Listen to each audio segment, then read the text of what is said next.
Hello and welcome to another episode of the Agency Leadership Podcast. I'm Chip Griffin. And I'm Gini Dietrich. And today we're going to get a bit sassy right after this.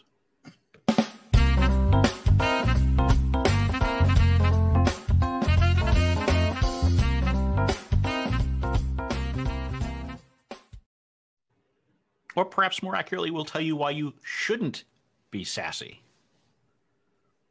How's that for an opening? Did I do a little better today? I think that's better than the last couple of intros. No? No. But I would like to point out, which you pointed out before we started recording, that we are very Ukrainian today. We are. Yes. It was entirely unintentional. It was unintentional, but we are very Ukrainian.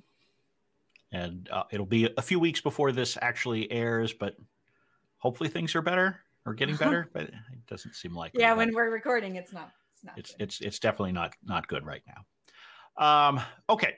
Well, so let's focus on things we can control, and what we're going to be talking about is SaaS, SaaS, not the SaaS that you're probably more likely to associate with me.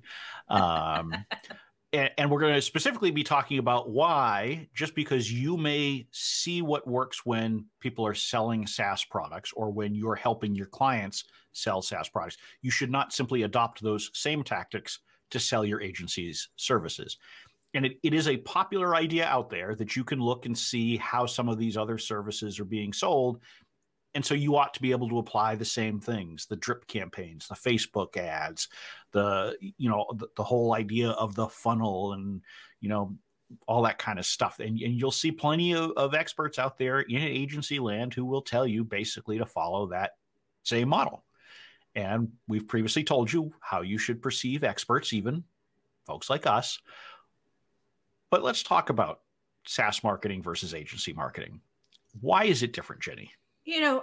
This is an interesting conversation because I would say probably about 5 or 6 years ago, I was inundated with the internet marketers who were always like, and I feel like maybe I'm not paying as much attention, but I feel like it's calmed down a little bit. But they would say things like, when you're selling your services, you should have 3 different options, a low, medium, and high. And the medium should be what you want people to buy because human psychology says they're going to choose the medium one.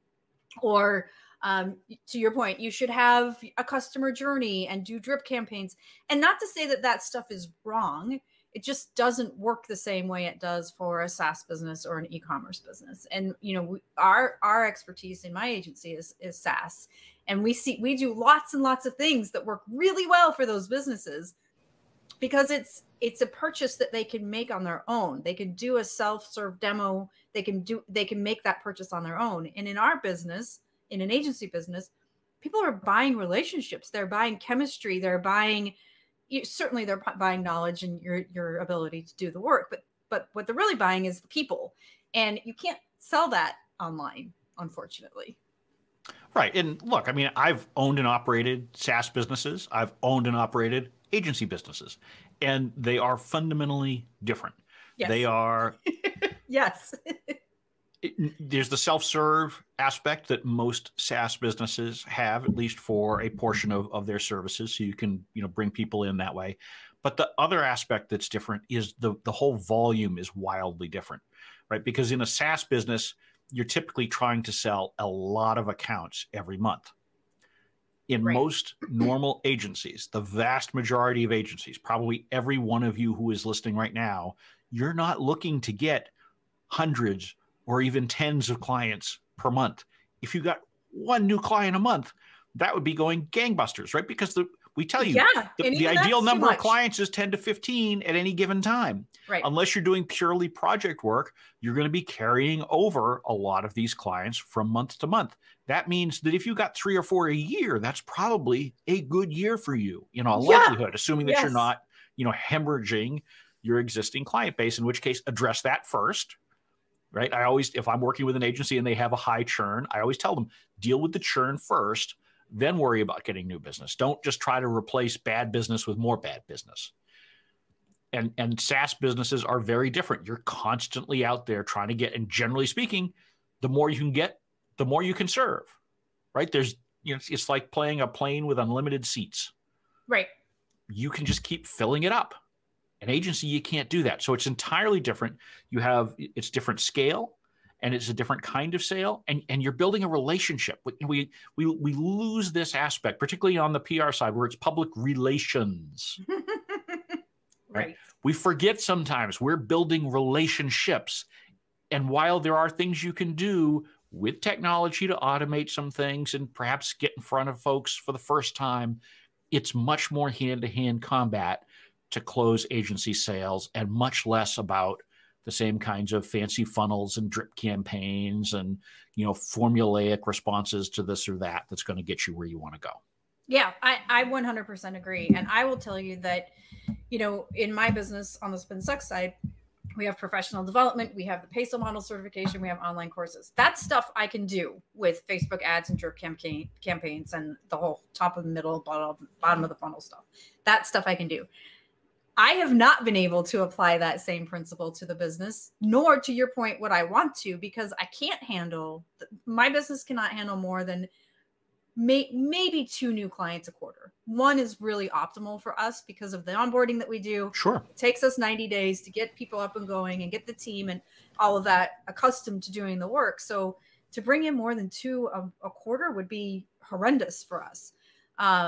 Now, that's not to say if you're not a huge global agency that's different. But for most of us, especially those of us listening to this podcast, that's going to be the just for you. Now, that said, the blogging that I do, all of the thought leadership that I do, the LinkedIn newsletter that I have, all of that generates word of mouth and referrals and all of that.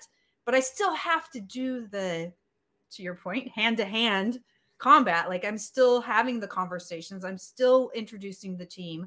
I'm still building that relationship and making sure that the chemistry is right. I can't do any of that with technology or software or with 3 options that they can buy right online. I just can't do it. Right. And I think that, as you say, there is a place for these kinds of tactics in growing your agency, right? Sure. But instead of thinking I'm going to use Facebook ads or a drip campaign in order to directly get clients, maybe it is to promote your thought leadership to build a larger footprint.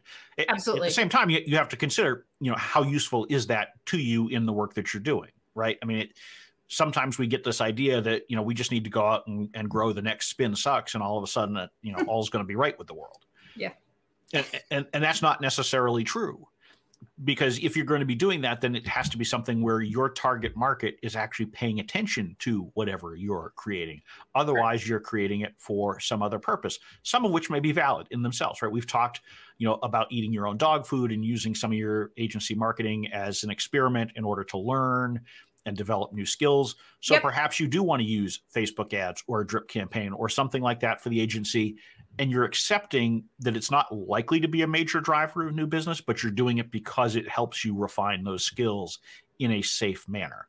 I would still argue, try to find a way for it to drive some ancillary behavior instead of direct sales, right? So use it to grow a newsletter or to grow a blog or a video site or something that you're doing that is more tangible than or not more tangible, but more accessible than full-blown agency consulting services.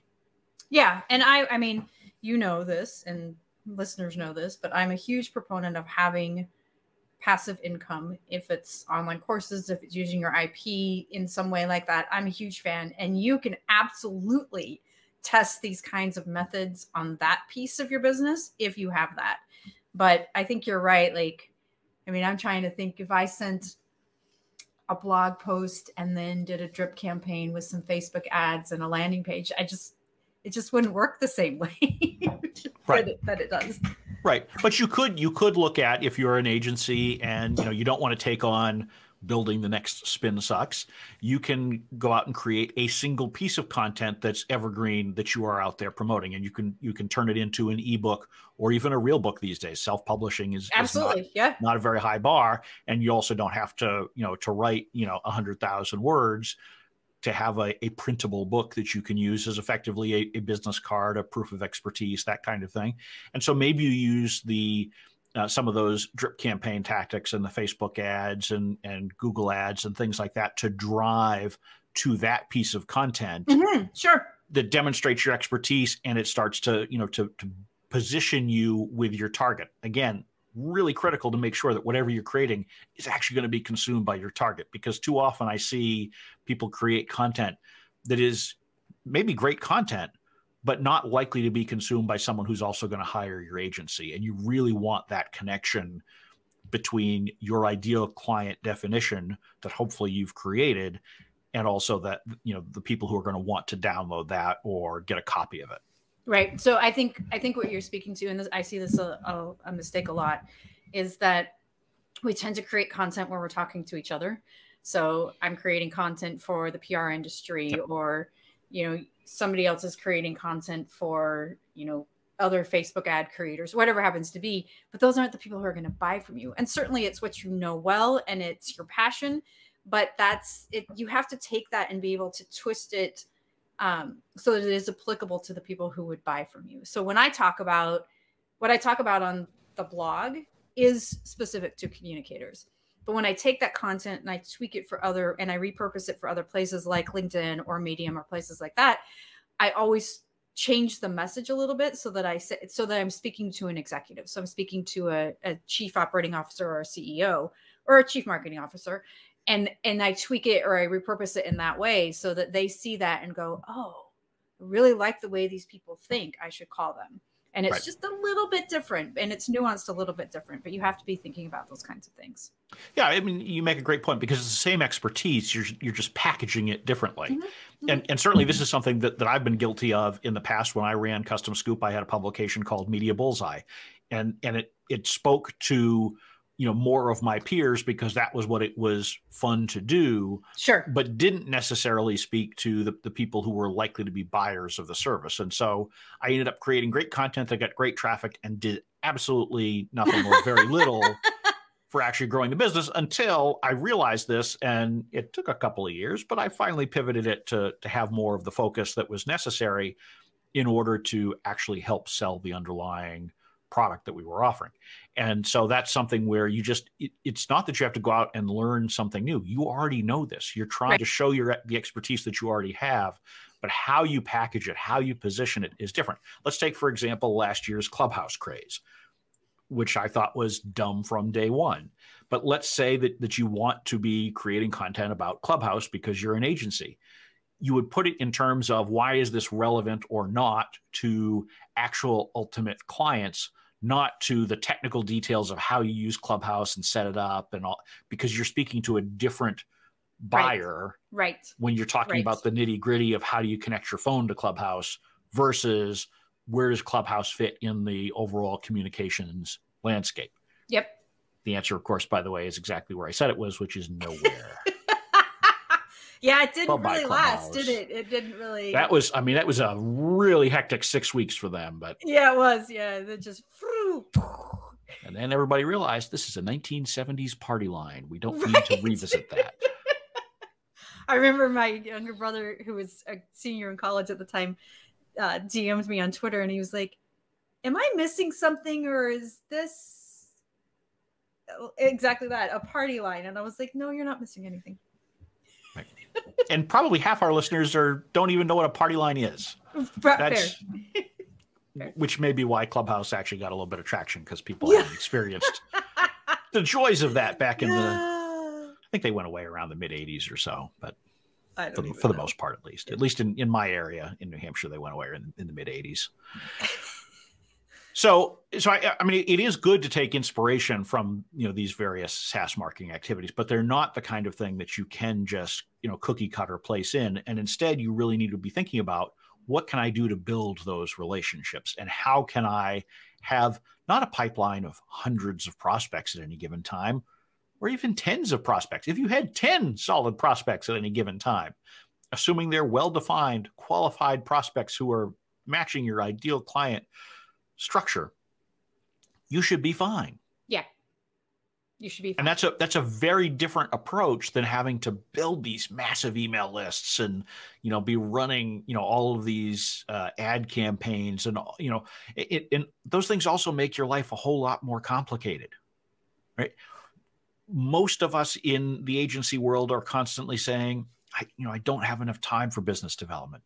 The solution then is not to create a whole bunch of more work for yourself. Right. And I know, and you'll watch some videos where they'll tell you this is a time saver because you just put it on automation. You build it once and it just kind of keeps churning and producing, leads in your pipeline. It doesn't work that way, folks.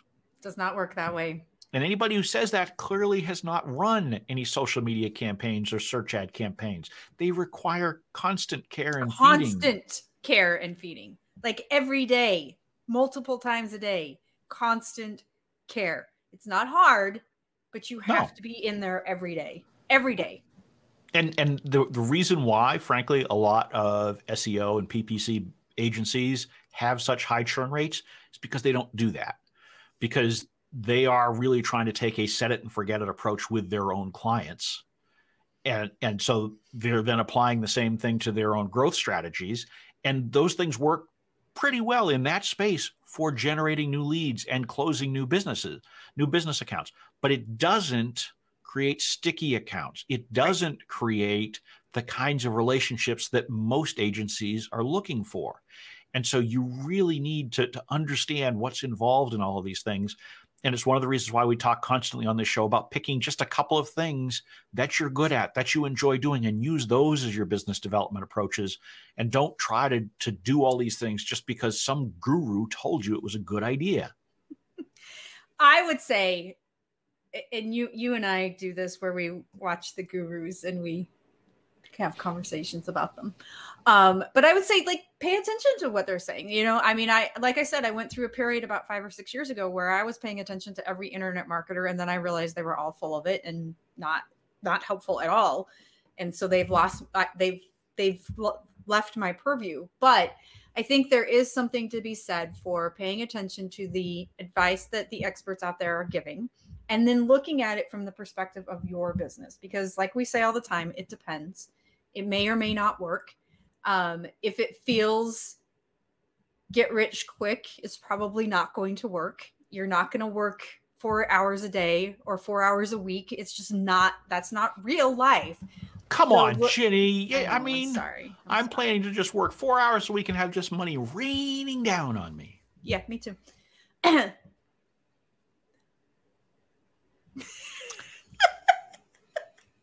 But really, I mean, do pay attention and absolutely, and kind of collect the information and see what works and what doesn't, because there are some diamonds in the rough and there are pieces to some advice that will actually work. So don't dismiss it all. Just make sure that it works for you and your business and what you're trying to achieve. Yeah, there's absolutely inspiration to be had from, frankly, even the most charlatan of charlatans, right? They still have little nuggets in there that you can take advantage of as long as you're listening carefully. And that's really, the piece of advice that I would offer when you're consuming any of this content, whether it's Tim Ferriss's 4-Hour Work Week or some of these agency gurus you see online. Listen really carefully to what they're saying, because oftentimes it's packaged in this easy to use, foolproof method, success guaranteed type envelope. But when you start looking inside and when you listen to what they actually say, that's where you start seeing the caveats, and that's where you start seeing the flaws in it, or perhaps where you start seeing, well, I can use this as long as I reject the idea that, it's going to lead to overnight success, right? There is a morsel of truth to it. You and I shared a video recently with an expert talking about how, you can just spend 3 hours a day learning something and then be making all sorts of money in 12 months time. Not true. Not true. Now, does it happen? Sure. Of course it does.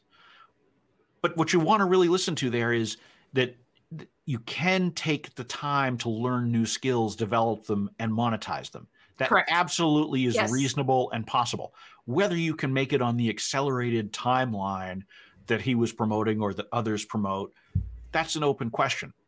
But the value in that is understanding that you do need to learn the skills, that does make sense to set time aside to learn those skills and figure out how you can apply them to your business. Standing start to millionaire in a year, probably not, but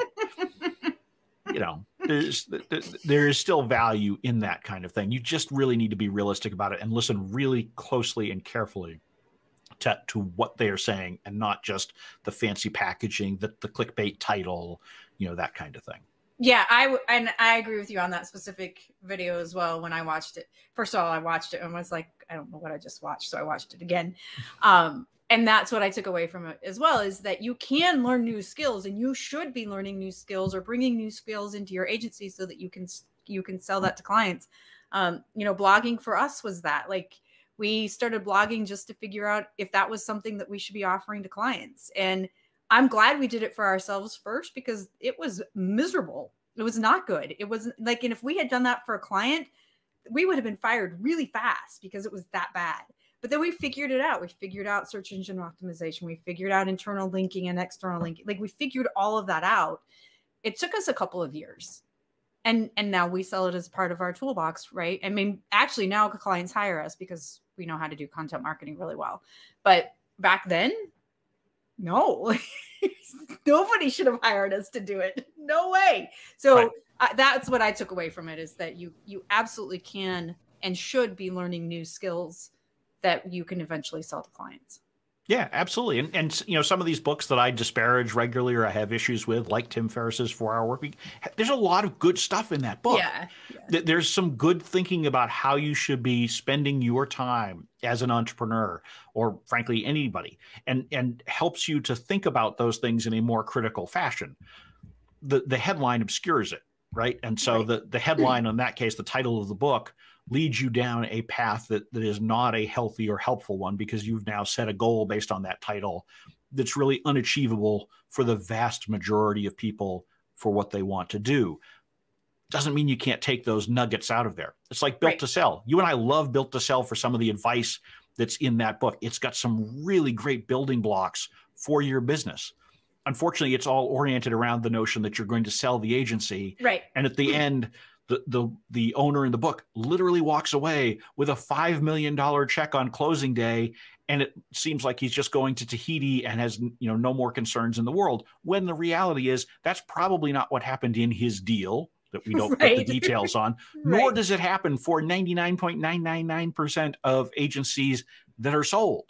Right. And so the problem that I have with a lot of these things is that instead of focusing on the good building blocks of advice and creating things that you can take advantage of in building the business and life that you want, you get fixated on these big one sentence summaries that these so-called experts are creating. And it's just, it's more harmful than good if people aren't getting into the details. Yeah, absolutely. And I will say that book, he does not advocate that you will work 4 hours a week. No. Well, I mean, yeah. Anyway, I've beat on that book so many times that I probably should just let it go. It's actually, there are some good nuggets in there, but you will not walk away going, okay, I'm only working 45 minutes a day. That's not how it works. Yeah. As I've said in my original review of that book years ago when it first came out, there's a point in the book where he says, if you feel like something you're doing isn't giving you value, just stop doing it. And that's when I put the book down.